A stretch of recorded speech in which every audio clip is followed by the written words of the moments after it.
ఓం తత్సత్. ఓం పాపాంధకారార్కపరంపరాభ్యాం తాపత్రయాహీంద్రఖగేశ్వరాభ్యాం జాడ్యాబ్ది సంశోషణబాడవాభ్యాం నమో నమః శ్రీగురుపాదుకాభ్యాం నమో నమః శ్రీగురుపాదుకాభ్యాం. పాపాలు అనే చీకట్లకు సూర్య పరంపర వంటివి, మూడు తాపాలు అనే పాములను సంహరించే గరుడుని వంటివి, భవరోగమనే సముద్రాన్ని ఎండింపచేసే బడబాగ్నుల వంటివి అయిన శ్రీ గురుపాదుకులకు నమస్సులు. హరి ఓం తత్సత్. ఆయన శిష్య, మనం వేదాంత బాలబోధ చర్చించుకుంటున్నాం. సామాన్య చైతన్యము, విశేష చైతన్యము. చైతన్యం అంటే జ్ఞానం లేదా చిత్. ఈ రెండు విషయాలను ఈరోజు మనం కొద్దిగా విశ్లేషణ చేసుకుందామండి. ఏంటంటే ఈ రెండు విషయంగా ఏంటో అర్థమైతే అద్వైత విజ్ఞానం అంతా అందులోనే కలిసి వస్తుంది. ఇది సామాన్యము, విశేషాలు. ఈ సామాన్య విశేషాల ఈ పర్యాయ పదాలే మనం అన్వయము, వ్యతిరేకము, అనువృత్తి, వ్యావృత్తి, అధ్యారోపము, అపవాదము, ఇదే ఈ సామాన్య విశేషాలకే ఇన్ని పర్యాయ పదాలు ఉన్నాయి. ఇందులో ఈ సామాన్యం అంటూ ఉంటాము. ఎప్పుడు ఒకటే. సామాన్యం అనేది ఎప్పుడు కూడా ఒకటే. విశేషాలు అనేకంగా ఉంటాయి. ఈ సామాన్యమైనది ఏదో దాని నుంచే విశేషాలన్నీ వస్తాయి.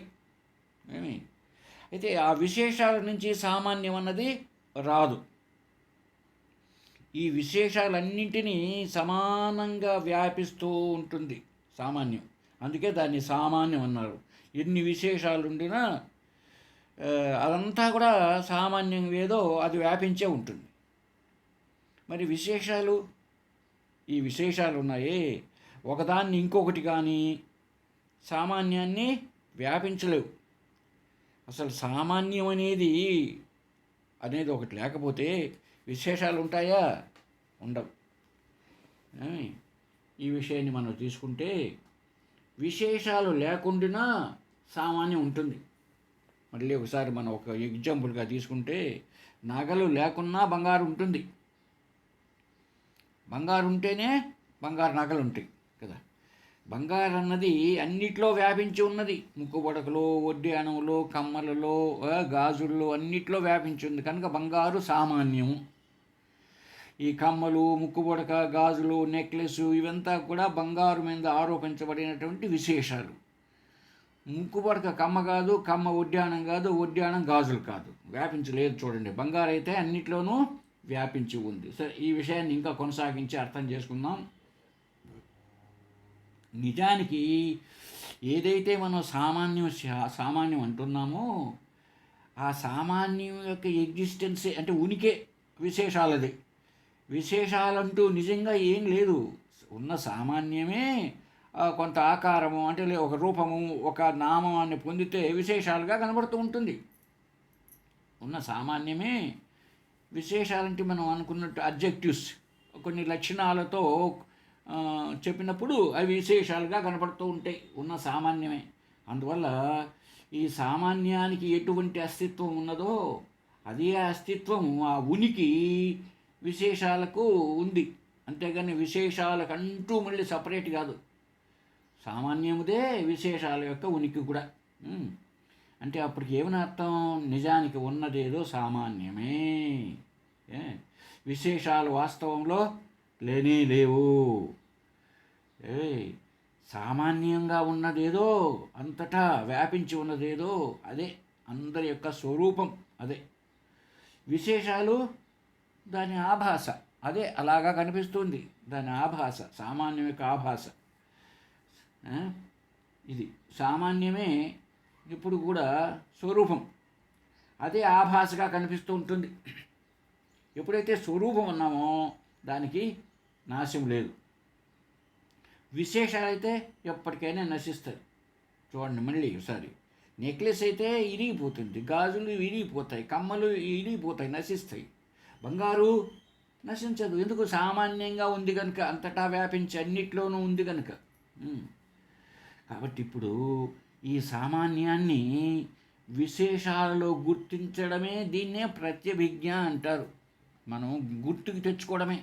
అన్ని విశేషాలు కనపడుతున్నాయనుకో, ఆ విశేషాలలో అనేక రూపాలు అనేక నామాలతో కనపడుతున్నా సామాన్యంగా ఏది వ్యాపించి ఉన్నదో తెలుసుకోవడమే ప్రత్యభిజ్ఞ. ఉన్నదాన్ని గుర్తించుకోవడమే ప్రత్యభిజ్ఞ. అంటే ఏదో కాదు, ఉన్నదాన్ని గుర్తించడమే. ప్రతి విశేషంలో మనం గుర్తిస్తూ పోయామనుకో, తెలుసుకుంటూ పోయాం, అప్పుడు ఈ విశేషాలన్నీ కొట్టివేయబడతాయి. ఉన్నది సామాన్యమే. ఈ విశేషాలన్నీ సామాన్యానికి విజాతీయంగా కాదు, సజాతీయమే. అలాగా చేసుకుంటూ పోవడమే. దీన్నే ప్రవిలాపనం అన్నారు. అంటే రూపనామాలను, విశేషాలుగా ఉన్న రూపనామాలన్నిటినీ, ఆభాసగా ఉన్నటువంటి రూపనామాలన్నిటినీ సామాన్యం లేకి కలిపి, ఇది అదే కదా, ఇప్పుడు నెక్లెస్ని చూసాం, ఇది బంగారే కదా అని అర్థం చేసుకున్నప్పుడు అలా చేసుకోవడాన్ని ప్రవిలాపనం. అంతేగాని ఆ నెక్లెస్ని అంతా కరిగించేసి ఇది బంగారే కదా అనాల్సిన అవసరం లేదు. కుండంతా మట్టే కదా అనుకోవడం ప్రవిలాపనం. అంతేగాని కుండనంతా నలగొట్టి ఇది మట్టే కదా అనాల్సిన అవసరం లేదు, అర్థం చేసుకుంటే చాలు. అలాగే జగత్తంతా కూడా బ్రహ్మస్వరూపమే కదా అని అర్థం చేసుకోవడమే ప్రవిలాపనం. ఏమండి, ఇప్పుడు దీన్ని మనం ఈ సామాన్య విశేషాల సంబంధాన్ని మనం అర్థం చేసుకుందాం. ఏదైనా ఒక దృష్టాంతం తీసుకొని. ఏ దృష్టాంతం బాగా ఉంటుంది? బంగారుదే. ఇప్పుడు బంగారుతో ఒక నగ ఉందండి, ఆ నగను తీసి చూద్దాం. ఆ నగలన్నీ ఉన్నాయనుకో పెట్టిండాకు, ఈ కమ్మలు గాజులు ఇట్టన్నీ తీసుకొని చూద్దాం. ఇప్పుడు అన్ని నగలుగా ఉంటూ ఉన్నా, ఏమేమిటో పేర్లతో ఆకారంతో కనపడుతూ ఉన్నా కూడా బంగారేమో ఒకటే, ఆభరణాలు అనేకం. అయితే అనేకంగా ఉన్నాయి కదా, మరి ఎక్కడి నుంచి పుట్టాయి, ఎక్కడి నుంచి వచ్చాయి అంటే, ఎక్కడి నుంచి వచ్చాయి ఇవంత? బంగారులోంచే వచ్చాయి. బంగారుగానే ఉన్నాయి. రేపు విరిగిపోతే, నశించిపోతే ఆ రూపనామాలు బంగారుగానే మిగులుతాయి. ఆ నగలన్నిటిలో లోపల బయట అంతా బంగారే వ్యాపించి ఉన్నది. అంతా వ్యాపించేదే ఉన్నది. ఆభరణాలు వ్యాపించి లేవు. నెక్లెస్ ఆ మేరకు కట్ అయిపోయింది. పక్కనే గాజులు ఉన్నాయనుకుందాం, బంగారు గాజులు, అవి ఆ మేరకే ఉన్నాయి. బంగారు అలా కాదు. నెక్లెస్లో లోపల బయట వ్యాపించి ఉన్నది, గాజుల్లో వ్యాపించి ఉన్నది, కమ్మల్లో వ్యాపించి ఉన్నది, ఒడ్డాణంలోనూ అంతటా లోపల బయట ఒకటే బంగారు వ్యాపించి ఉన్నది. రూపనామాలన్నిట్లో కూడా ఆధారమైనటువంటి సామాన్యమైనటువంటి బంగారు వ్యాపించి ఉంది. ఈ నగలు అలా లేవు, పరిమితంగా ఉన్నాయి. ఒక్కసారి ఆలోచన చూడండి. ఇప్పుడు ఆ ఆభరణాల్లో నుంచి బంగారం తీసేస్తే నగలు ఉంటాయా? ఉండవు. కాబట్టి బంగారు ఉంటేనే నగలు ఉంటాయి. నగలు, ఇది అన్వయం. నగలు లేకున్నా బంగారు ఉంటుంది, ఇది వ్యతిరేకం. అన్వయ వ్యతిరేక పద్ధతుల ద్వారా నేను గతంలో చెప్పుకొని ఉన్నాం మనం. కాబట్టి ఈ బంగారు తీసేస్తే నగలు ఉండవు కదా, నగలు లేకున్నా కూడా బంగారు ఉంటుంది. అందువల్ల ఏం చెప్పొచ్చు మనం? ఈ బంగారు యొక్క అస్తిత్వమే, అంటే బంగారు యొక్క ఉనికియే ఆ నగల యొక్క ఉనికి. అంతేగాని నగల నెక్లెస్ అంటూ ఒకటి ఉండి నిజంగానే నెక్లెస్ అన్నది ఒకటి ఉందా? లేదు. ఎందుకు? అంతా బంగారే వ్యాపించినప్పుడు నెక్లెస్ ఎక్కడ? ఇక మరి నెక్లెస్ లేదా అంటే ఆభాసగా, బంగారు యొక్క ఆభాస, బంగారే నెక్లెస్ రూపేణా కనబడుతున్నది, బంగారే నెక్లెస్గా కనిపిస్తున్నది. కాబట్టి ఇది ఆభాస. వస్తుతః ఉన్నది ఏంటి అక్కడ? బంగారే. ఈ నగలంతా కూడా దాని యొక్క ప్రతిరూపం, ఆభాస అనుకుందాం. వాస్తవంగా సత్యంగా బంగారమే తన స్వరూపంలో ఉంటూ, చూడండి ఎట్లా ఉందో. బంగారు ఏ మాటలు మళ్ళీ, బంగారుగానే ఉంటూ నగలుగా కనిపిస్తూ ఉన్నది. బంగారుగానే ఉంది. 30 తులాలతో చేంజ్ చేయించావు, ముప్పై గ్రాములతో ఒక చైన్ చేయించాం, మెడలో వేసుకుంటే చైన్. దానికే 30 గ్రాములకు లోటు లేదు.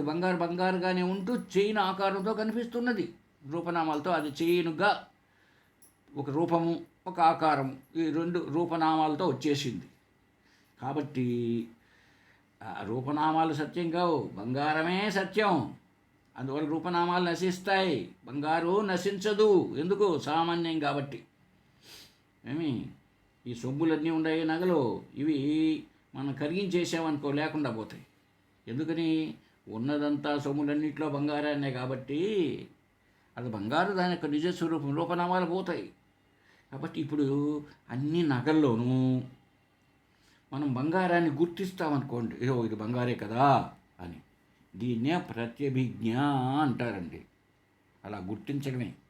ఎందుకు చెప్పుకుంటున్నామంటే ఇప్పుడు మనం కూడా ఈ అద్వైత వేదాంతంలో లోకంలో కనపడిన ప్రతి దాన్ని పట్టుకొని ప్రతి వస్తువును బట్టి విచారణ చేయాలి. ఏంటి విచారణ చేయాలి?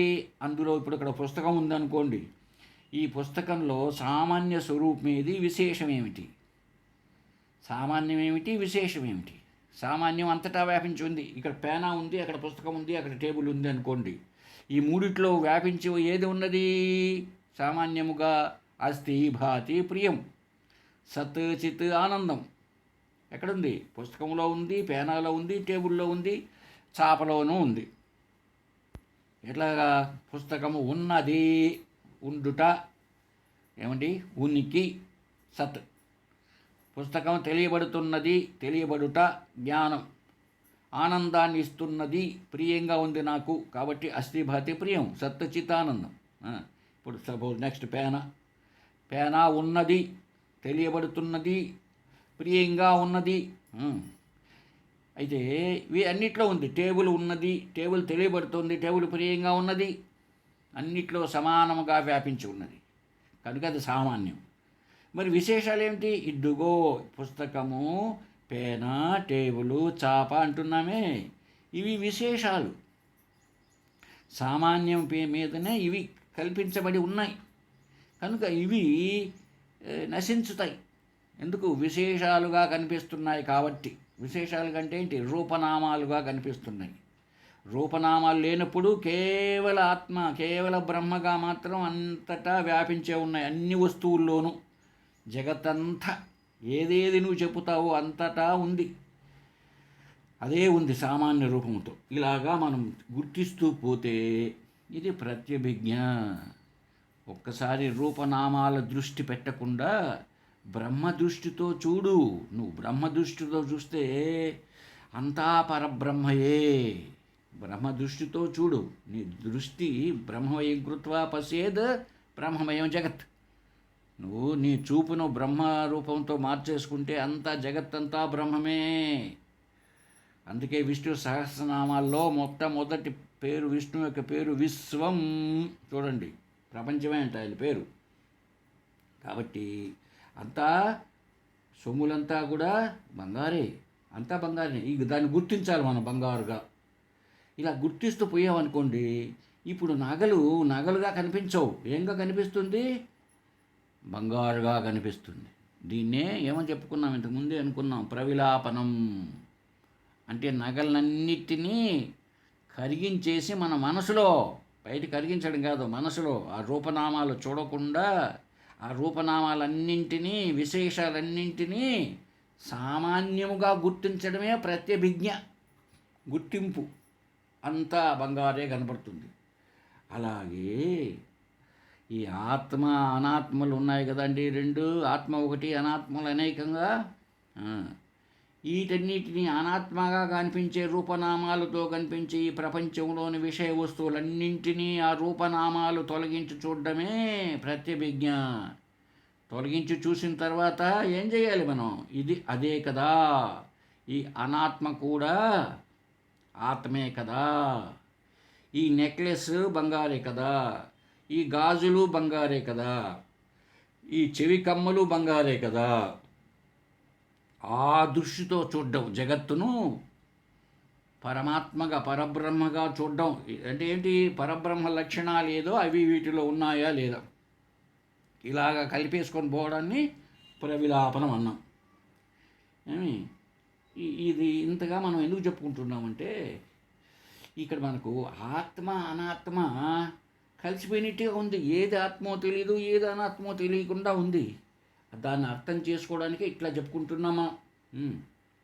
ఇదే మనకుండేటువంటి సమస్య. ఏది అనేకంగా కనిపిస్తున్నది. నేను ఒకడిని, నువ్వు ఒకడివి, ఆయన ఒకడు, ఆమె ఒకటి, ఇలాగా కనిపిస్తూ ఉన్నది.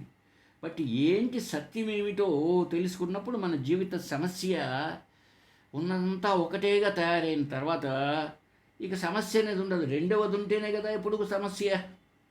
రెండవది ఉంటేనే సమస్య. కాబట్టి ఎప్పుడైతే అద్వైతులు ఎలా పరిష్కరించారో తెలిసిపోతుంది చూడండి ఈ సమస్యను. ప్రస్తుతం ఏమున్నది? ఉన్నది ఒకటే ఒకటి, ఆత్మ లేదా బ్రహ్మ. అంటే ఏంటి ఆత్మ అంటే? నేను నేను అనేటువంటి స్ఫురణ, అనేటువంటి చిత్ అనే జ్ఞానం. స్ఫురణ జ్ఞానమే, నేను అన్న జ్ఞానమే ఆత్మ. ఈ ఒక్క దీనికి, ఈ నేను అనే దానికి స్ఫురించే పదార్థాలు ఉన్నాయి మనకు, తెలియబడే పదార్థాలు మాత్రం అన్నీ అనాత్మే. ఈ నేనున్నాను, నేను అనేది మాత్రమే. నేను అంటే మళ్ళీ శరీరంతో కాదు, శరీరం కూడా అనాత్మ, తెలియబడున్నదే, తెలుసుకునేది కాదు, జ్ఞానం కాదు. ఈ శరీరం ఎంత కూడా జడము. కాబట్టి ఇది గుర్తుంచుకోవాలి మనం. కాబట్టి నేను నేను అంటున్నామే స్ఫురణ. ఆ నేను అనే దానికి స్ఫురించే పదార్థాలు ఉన్నాయి. ఆ స్ఫురణకు వచ్చే పదార్థాలు, తెలియబడే పదార్థాలు అనేకం ఉన్నాయి. ఎక్కడి నుంచే?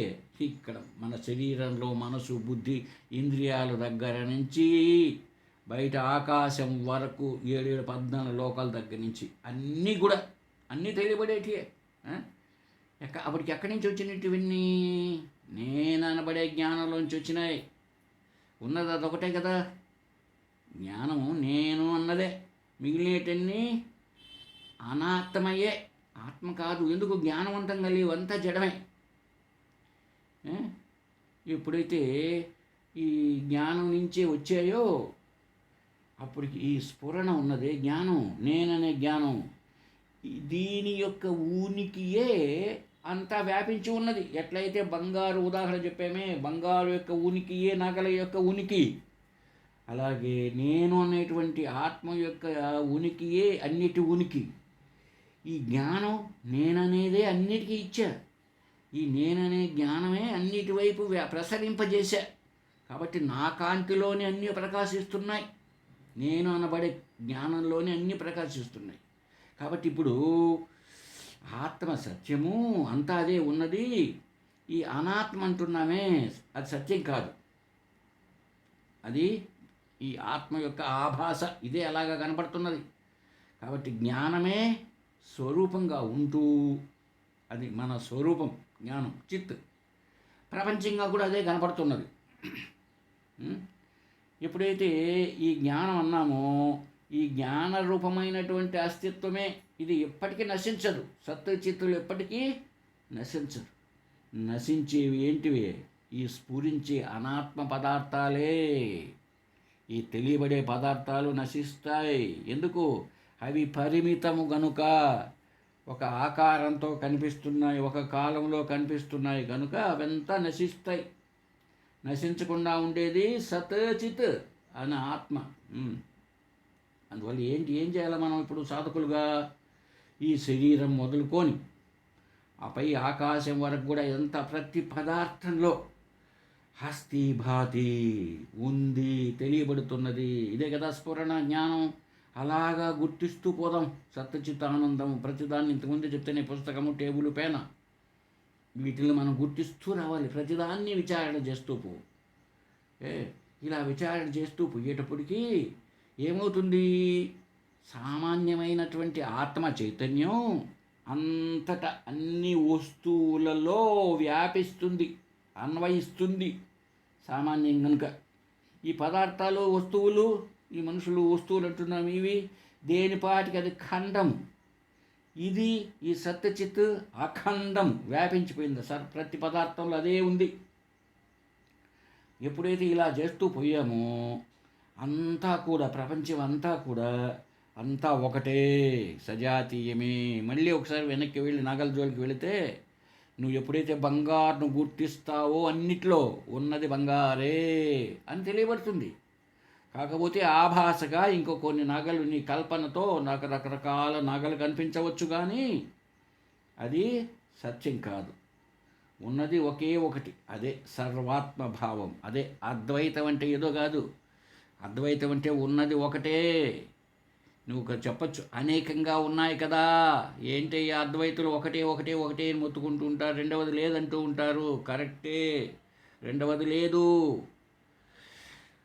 ఉన్నది ఒకటే. ఒకటే అనేక రూపాలతో కనపడుతూ ఉన్నది. ఉన్న ఒకటే. ఇప్పుడు ఉన్న బంగారే అనేక నగలుగా కనపడ్డంలే, ఉన్న మట్టి అనేకంగా. అదే కదా చెప్తాం, సువర్ణమేకం, బంగారు ఒకటేనంట. బహుభూషణాని మృత్పిండమేకం. ఏంటి మృత్పిండమేకం? మట్టి ఒకటే, పాత్రలు అనేకం. బహుభాండ రూపం. మట్టి ఒకటే అనేక పాత్రలుగా కనిపిస్తున్నది. కాబట్టి ఇదే అద్వైత భావం. మనం పెంచుకోవాల్సింది ఇదే. ఏమి మనం ఇలాగా ఎన్ని దృష్టాంతాలు చెప్పినప్పటికీ దృష్టాంతం అంతవరకే అర్థం చేసుకోవాలి. కాబట్టి ఎలా అయితే ఆత్మ కూడా మిగిలినేటి అంతా ఇదే దృక్, తెలుసుకునేది. మిగిలేటన్నీ దృశ్య పదార్థాలు, కనిపించేటి, తెలియబడేటి. ఉన్న పదార్థాలు కానీ వాటి ఉనికి అది కాదు, కనిపించే ఇవంతా కూడా. ఈ దృశ్య పదార్థాలు ఉన్నాయే, ఈ దృశ్య పదార్థాలకి అంతా దృక్ ఉంటేనే దృశ్యం. చూచేవాడు ఉన్నప్పుడు మాత్రమే చూడబడే పదార్థం ఉంటుంది. దాని పాటికి అది ఉంటుంది అనడానికి లేదు. కాబట్టి ఆ దృక్ ఏదో, అదే కదా ఆత్మ, అదే కదా జ్ఞానం, అదే కదా సత్చిత్. అది మన స్వరూపమే. ఎప్పుడైతే స్వరూపమో అది ఉన్నదాన్ని ఉన్నట్టుగా తెలుసుకోవడమే, ఉన్నదాన్ని ఉన్నట్టుగా తెలుసుకోవడమే మనకు కావలసినటువంటిది. సామాన్య చైతన్యము, విశేష చైతన్యము. సామాన్యము, విశేషము. పరమాత్మ, బ్రహ్మము, ఇది సామాన్యం. సామాన్య చైతన్యం, సామాన్యంగా ఉండేటువంటి జ్ఞానం. ఈ సామాన్య చైతన్యంగా ఎట్లా ఉంది? ఎప్పుడైతే అన్నిట్లో వ్యాపించి ఉంది. నాలో, నీలో కూడా అదే సామాన్య చైతన్యము లేదా ఆత్మ, అదే బ్రహ్మ. ఇది ఏమవుతుందంటే మన అంతఃకరణలో, అంటే మనసు, బుద్ధి, చిత్తం, అహంకారం అనుకుంటున్నాం కదా, దాంట్లో ఆ అంతఃకరణలో దాని వృత్తులలో, మనస్సు మనోవృత్తులలో కూడా ప్రతిబింబిస్తున్నది. ఎప్పుడైతే ప్రతిబింబించిందో ఆ ప్రతిబింబ రూపాన్ని ఏమన్నాము? చిత్ యొక్క ఆభాస. ఇంతకుముందే చెప్పాము, బంగారు యొక్క ఆభాస నగలు, చిత్తు యొక్క ఆభాస, చిత్ అంటే జ్ఞానం, సామాన్య జ్ఞానం. చిత్తు యొక్క ఆభాస చిదాభాసుడు, అంటే వాడే జీవుడు. కాబట్టి ఈ చిదాభాసుడు అంటే ఏమిటి? చిత్తు యొక్క ఆభాస, ఉన్న ఆత్మ చైతన్యం యొక్క ప్రతిబింబమే కనుక వీడు. కాబట్టి వీడు ఆభాస, చిత్ ఆభాస. అంటే ఏంటి? నిజానికి చైతన్య లక్షణం ఏం లేదు, ప్రతిబింబం నాన్ని బట్టి ఉంటుంది అది, అంతేగాని సత్యం కాదు కదా. చైతన్య లక్షణం లేకున్నా చైతన్యం వలె తెలియబడుతూ ఉంటాడు చిదాభాసుడు, జీవుడు. నిజానికి జీవుడు అనేవాడు సత్యం కాదు, ఆత్మపైన ఆధారపడి ఉండేవాడు, అయినా అలాగే కనబడుతూ ఉంటుంది. ఈ చిదాభాసుని ఏమంటాను తెలిసిన? విశేష చైతన్యం అన్నాం, విశేష చైతన్యము.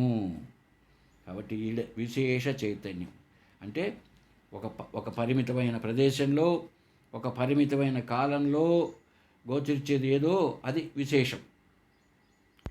ఈ చిదాభాసుడు ఎప్పుడుంటాడు? అంతఃకరణలో జాగ్రత్త అవస్థలో ఉంటాడు, స్వప్న కాలంలో ఉంటాడు, అజ్ఞానం ఏమీ తెలియని స్థాయిలో కూడా ప్రకాశిస్తూ ఉంటాడు. కాబట్టి వీడిని విశేష చైతన్యం అన్నాం. విశేషాలు అంటే విశేషణాలే. ఇప్పుడు పుష్పం ఉన్నదండి, ఎర్రగా ఉంది. పుష్పం అనేది సామాన్యం అయితే ఎర్రగా అన్నది విశేషం, అంతే తేడా. కొన్ని రూపాలు, కొన్ని నామాలు ఏర్పరిస్తే అవంతా కూడా విశేషాలైనవి. ఈ విశేష చైతన్యం ఎట్లా ఉంటుందో ఒకసారి మంచి దృష్టాంతంతో చెప్పుకుందాం.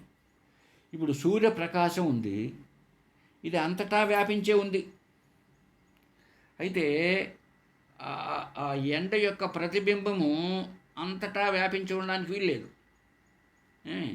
ఒక అద్దము, ఒక నీరు అట్లాంటి కన్నా పెడితే అప్పుడు మాత్రమే దాని ప్రకాశం దాంట్లో పడి విశేష రూపాన్ని ధరిస్తుంది, ప్రతిబింబం ఏర్పడుతుంది. అద్దంలో పడి ఎండ మళ్ళీ ఇంకొక ఆ పక్కన పడుతుంది అన్నమాట ఎండ. అలాగే నీళ్ళల్లో ఎండబడి పక్కకు వస్తుంది. అదే సామాన్యంగా ఎండ అయితే అంతటా వ్యాపించుంది. ఈ అద్దంలో పడిన ఎండ మళ్ళీ ఇంకో వేరే చోటికి వ్యాపిస్తుంది. అలాగే ఇప్పుడు ఇది ఈ సామాన్య రూపంతో అంతటా వ్యాపించి ఉంది ఈ ఎండ, సూర్యకాంతి. ఈ ఎండలో దూదో ఏదో పెట్టామనుకో కాల్చగలుగుతుందా? కాల్చలేదు. అదే ఎండలో ఒక భూతద్దం ఏదో పెట్టామనుకోండి, అప్పుడు అది ఏం చేస్తుంది? అదొక ఉపాధి అనుకుంటే దాని కింద దూది ఏదో పెట్టామనుకో, అప్పుడు అది కాల్చేస్తుంది. అలాగే ఈ సామాన్య చైతన్యం ఉంది, అంతటా వ్యాపించి ఉంది, ఎల్లప్పుడూ ఒకే రూపంతో ఉంటుంది. అది సామాన్య రూపం. దానికంటూ మళ్ళీ ఒక రూపము నామాలు ఏం లేవు, సామాన్యంగా ఉంటుంది. అది యథార్థం. ఎప్పుడైతే ఒక ఉపాధి ద్వారా ఒక విశేషణాలతో నిలకడ లేదు కాబట్టి అది కొద్ది స్థాయిలో మాత్రమే, కొంచెం కాలం మాత్రమే ఉంటుంది. అది అల్పకాలంలో. సామాన్య చైతన్యం ఎల్లప్పటికీ ఉండేది. ఈ విశేషణాలు ఉంటాయి కాబట్టి విశేషాలు పోతాయి, ఒకప్పుడు నశించిపోతాయి. ఇప్పుడు అస్థిభాతి ప్రియం లేదా సత్యచిత్తానందం అన్నాం. ఇది సామాన్య జ్ఞానం, సామాన్య చైతన్యం. ఇది అంతటా వ్యాపించి ఉంది, ప్రతి చోట్లో. మధ్యలో ఈ పుస్తకము పేన మధ్యలో ఆకాశం, ఆకాశంలో కూడా అదే వ్యాపించి ఉంది అంతటా, కొంచెం కూడా ఖాళీ లేకుండా. అణువున వెలసిన దేవ అంటామే, అలాగా వ్యాపించు. ఇప్పుడు అట్లా ఆ జ్ఞానంలోనే తినడం, తిరగడం, చేయడం, పనుకోవడం, నిద్రపోవడం, నడచడం, ఇదంతా కూడా విశేష వ్యవహారాలు వచ్చేసాయి. ఎందుకు వచ్చినాయి? ఎలాగా? అంతఃకరణం అనే ఉపాధి ఎప్పుడైతే ఉందో, ఆ అంతఃకరణ ఉపాధి ద్వారా ఎప్పుడైతే ప్రసరించిందో ఆ సత్యచిత్తానందం, అస్థిభాతి ప్రియం, ఆ సామాన్య చైతన్యం కాస్త విశేష చైతన్యంగా, అంటే చిదావాసుడుగా, అంటే జీవుడిగా ఎప్పుడైతే వచ్చేసాడో అప్పుడు జ్ఞానేంద్రియాలు, కర్మేంద్రియాలు పనిచేయడం వచ్చేసింది. ఇంకా వీడికి సంబంధించి ఎందుకు భూతద్దం ఎండలో పెడితే కింద కాలినట్టు, అప్పుడు ఈ మాట్లాడడం, నడచడం, కర్తృత్వం, భోక్తృత్వం, ఆ లోకాలకు పోవడం, ఈ లోకాలకు రావడం, ఇదంతా విశేష వ్యవహారం. విశేష చైతన్యం ఇప్పుడు వచ్చిందో విశేష వ్యవహారాలు వచ్చాయి. అయితే ఇది సత్యమా? కాదు. సామాన్య చైతన్యమైన బ్రహ్మయే, పరమాత్మయే సత్యం. ఈ ఉపాధుల వల్ల తోస్తున్నది రూపనామాలతో, ఒక ఆకారంతో. వీడు విశేష చైతన్యం కదా, వీడు చిదాభాసుడు, వీడు మిథ్య, సత్యం కాదు. అందుకే మారిపోతూ ఉంటాడు. బాల్యాది అవస్థల్లో, జాగ్రత్త అవస్థల్లో కూడా మార్పు ఉంటూ ఉంది వీడికి. వీడే పుణ్యకర్మలు చేసి పుణ్యలోకాలకు పోతాడు, పాపకర్మలు చేసి సుఖ దుఃఖాలు, భోక్తృత్వాలు, లోకాంతర్గమనాలు, జన్మ మరణాలు, 84 లక్షల జీవయోనుల్లో తిరుగుతూ ఉంటాడంట వీడే, ఈ చిదాభాసుడే. ఇవంతా కూడా ఈ సంసార ధర్మాలు, చావు పుట్టుకలు, ఇదంతా మిథ్య మాత్రమే, సత్యం కాదు. సత్యము ఏది? సామాన్య చైతన్యమే. ఆ సామాన్య చైతన్యములో ఆరోపించబడినటువంటి విశేషాలంతా కూడా పరిమితం. ఒక కాలంలో ఉంటే ఇంకొక కాలంలో నశిస్తుంది. కాబట్టి ఇప్పుడు నాయన శిష్య అర్థం చేసుకో. ఈ విశేష చైతన్యం అనబడుతున్నాడే జీవుడుగా, నువ్వు చిదాభాసుడుగా, ఇవంతా కూడా నీ ధర్మాలు కావు. ఇవి విశేష చైతన్యం. నీవు ఆత్మవు కాబట్టి ఇవి నీ ధర్మాలే కాదు, నీ యందు కల్పితాలు మాత్రమే. ఈ విశేష చైతన్యానికి, అంటే ఈ చిదావసత్వానికి వేరైనటువంటి, అధిష్టానమైనటువంటి, ఆధారమైనటువంటి సామాన్య చైతన్య రూపేణ ఉన్న ఆత్మయే నీవు. ఇది బాగా గుర్తుపెట్టుకో. ఏమి ఈ సామాన్య చైతన్యం ఎలా ఉంటుందో తెలుసా? ఆకాశంలాగా అంతటా వ్యాపించి ఉంటుంది సామాన్యం కనుక. సమస్త నామరూపాలు ఎన్నో ఉన్నాయనుకో, నామరూపాలు అన్నిటికీ ఆధారం అదే. ఇక సత్యచితానందం లేదా అస్థిభాతి ప్రియమైంది అదే. నిర్వికార వికారాలు లేనిది, మార్పు చెందదు, ఎప్పటికీ ఉంటుంది అది నిర్వికారం. అది సామాన్య చైతన్యం. ఎందుకండి బ్రహ్మను సామాన్య చైతన్యం అన్నారు అంటే, ఇది ఒక కాలంలో ఒక ప్రదేశంలో మాత్రమే పరిమితి చేయబడింది కాదు, ఇంతకు ముందే చెప్పాం. అలా ఒక కాలంలో ఒక ప్రదేశంలో ఆ, ఇది కనిపించినప్పుడు తెలియబడినప్పుడు మాత్రమే ఇది విశేషంగా కనపడుతుంది, అంతే కదండి. ఇప్పుడు ఒకే ఒకే పువ్వులు ఉన్నాయనుకోండి పూజ కోసం, ఆ పువ్వులు ఇట్టుదమ్మా పూజ చేద్దాం దేవుడికి అంటాం. అలా కాకుండా ఎరుపువి, చామంతి, పచ్చవి, తెల్లవి ఇట్లా రకరకాల పూలు ఉన్నప్పుడు అప్పుడు ఏం చెప్తాం? ఆ ఎర్ర పూలు పట్టుకరా అమ్మా అంటాం. ఎప్పుడు చెప్తారు విశేషాలు? వేరే దాని నుంచి విడిపడినప్పుడు మాత్రమే. సామాన్యమైన పుష్పాలంతా ఒకటే. ఇప్పుడు రంగులతో ఉన్నప్పుడు ఎర్ర గులాబీ, పచ్చ చామంతి, తెల్ల చామంతి, చూడండి వచ్చేసాయి అన్ని గుణాలు, విశేషాలు వచ్చేసాయి. కాబట్టి సామాన్యం అని ఎప్పుడు ఉంటాము? సామాన్యం అంటే ఎక్కువ వ్యాపించి ఉంటే సామాన్యం. కాబట్టి అంతటా వ్యాపించి ఉంది మన బుద్ధి దగ్గర నుంచి, అందువల్ల అది సామాన్య చైతన్యం. ఇప్పుడు ఒక తాడు ఉంది అనుకుందాం. ఆ భ్రాంతిలో ఒకడు ఏమనుకున్నాడు? పాము అనుకున్నాడు. ఒకడేదో కట్టెగా సన్న కట్టె ఉన్నట్టుంది అనుకున్నాడు. ఇంకొకటి నేల పగులు అనుకున్నాడు. ఒకటేదో నీళ్ళు ఎవరో పోసారు నీటి చారా అనుకున్నాడు. ఒకడు గుడ్డ పైలికి అనుకున్నాడు. రకరకాలైన వ్యాఖ్యానాలు చేశారు. ఇదంతా కూడా రెండు రకాలుగా ఉంది. భ్రాంతితో చేసే వ్యవహారంలో కూడా సామాన్య విశేషాలు రెండు రకాలుగా ఉన్నాయి చూడండి. భ్రాంతితో చేసేది కూడా, ఇప్పుడు ఇది కర్ర, ఇది పాము, ఇది నేల పగులు, ఇది నీటి చార, ఇలా అనే దాంట్లో ఇదం ఇదం ఇది ఇది అంటున్నామే, అది ఎంత వ్యాపించి ఉంది. అది ఏంటది? అదే సామాన్యాంశం. ఇది అప్పటికి ఇంకా రూపనామాలు కనపడలే. ఇది అనేటువంటిది భ్రాంతి కాలంలో కూడా లోపించలే. ఇప్పుడు ఇది తాడు అనుకున్నాం, పాముగా చూసామనుకో, అప్పుడు ఇది పాము అన్నాం. ఈ ఇదం అనేటువంటి అంశము సామాన్య చైతన్యంలో ఏదైతే ఉందో విశేష చైతన్యంలో కూడా అదే ఉంది. అయితే ఇదం రజ్జుహు, ఇది త్రాడు అనే త్రాడు బదులుగా పాము వచ్చి కూర్చున్నది, త్రాడు బదులుగా పూలమాల వచ్చి కూర్చున్నది. కాబట్టి విశేషాలు మారుతూ ఉంటాయి, సామాన్యాంశము మారదు. ఇది సామాన్యాంశం. భ్రాంతి లేదనుకో, లైట్ వెళ్తల్లో తాడనే వ్యవహరిస్తాడు, అప్పుడు కూడా ఇది తాడు అని అంటాడు. ఇది సామాన్యం, ఇది మారదు ఎప్పటికీ. భ్రాంతి పడినప్పుడు భ్రాంతి కాలంలోనూ మారిపోదు, ఇదమ్మనే అంటూ అప్పుడు కూడా ఇది సత్యం. మరి ఏం మారిపోతున్నాయి? ఒకడు పాము అన్నాడు, ఒకడు గుడ్డపైలికి అన్నాడు, ఒకడు పూలమాల అన్నాడు కదా, ఇవంతా విశేషాంశాలు, ఇవి మారిపోతూ ఉంటాయి. అట్లాగే అన్ని పదార్థాలు ఏవైనా చెప్పు, అస్థి భాతి ప్రియం, ఈ నామరూపాలు 5 గుణాలు ఉంటాయి, 5 లక్షణాలు ఉన్నాయి. ఈ 5 లక్షణాలలో అస్థి భాతి ప్రియమైనది బ్రహ్మ యొక్క లక్షణం, బ్రహ్మ యొక్క రూపం.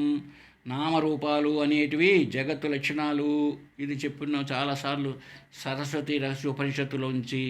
ఇప్పుడు ఒక కుండ ఉందనుకో, కుండ ఉన్నది, ఆ ఉన్నది అనేది అస్థి లక్షణం, సత్.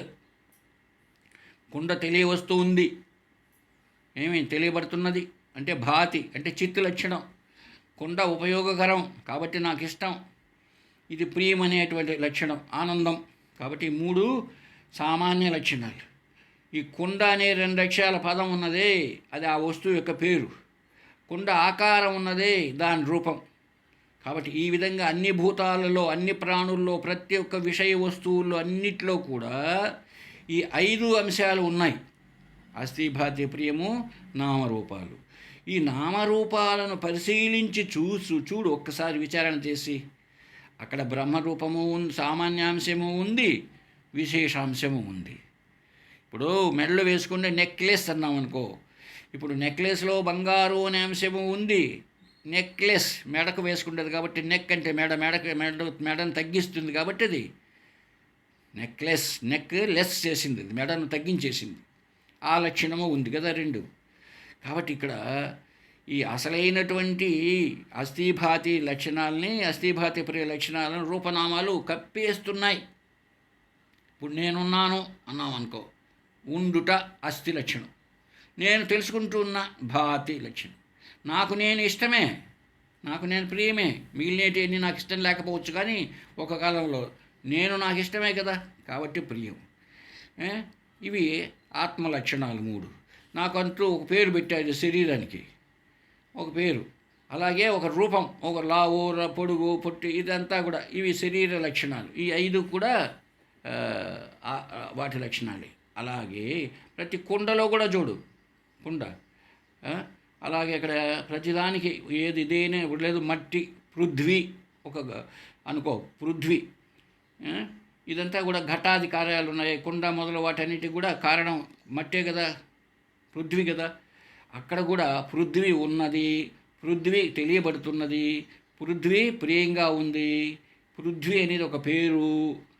తర్వాత వాసన దాని లక్షణం, దాని ఆకారం, ఇవంతా కూడా పంచాంశాలు. అన్నిట్లోనూ అన్ని పంచభూతాల్లో కూడా అన్నిట్లో ఇదే. అన్నిట్లో కూడా బ్రహ్మరూపం, బ్రహ్మ యొక్క లక్షణాలైన 3 ఉన్నాయి. ప్రపంచ లక్షణాలు, జగత్తు లక్షణాలైనటువంటి 2 నామరూపాలు కూడా ఉన్నాయి. ఇప్పుడు ఆ నామరూపాలను త్యజించేసి నువ్వు స్వరూపమైనటువంటి అధిష్టానమైనటువంటి ఆ సత్ వస్తువును కనుక నువ్వు పట్టుకోగలిగితే సర్వము బ్రహ్మరూపేణ కనిపిస్తూ ఉంటుంది. నాయన శిష్య, హరి ఓం తత్సత్.